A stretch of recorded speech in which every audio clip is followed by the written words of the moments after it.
June మొదటి వారంలో కురిసిన వర్షాలతో రైతులు పత్తి గింజలు విత్తనాలు వేశారు. కానీ గత 9 రోజులుగా ఎండలు వేసవిని తలపిస్తున్నాయి.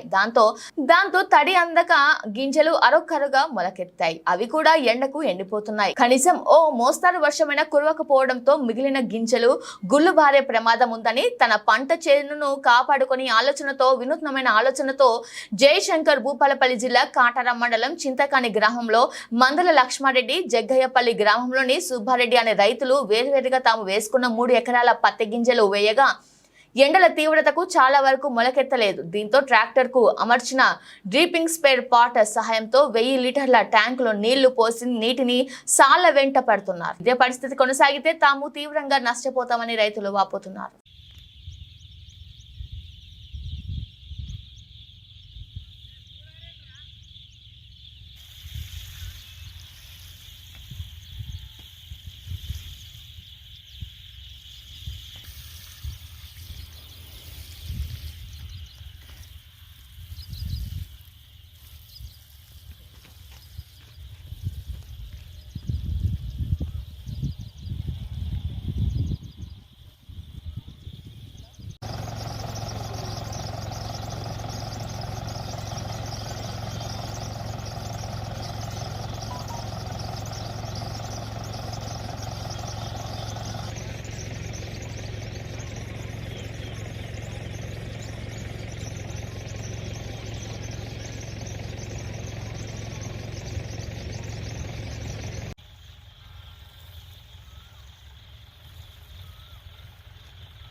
పడతాండి ఎన్నో జరగవు.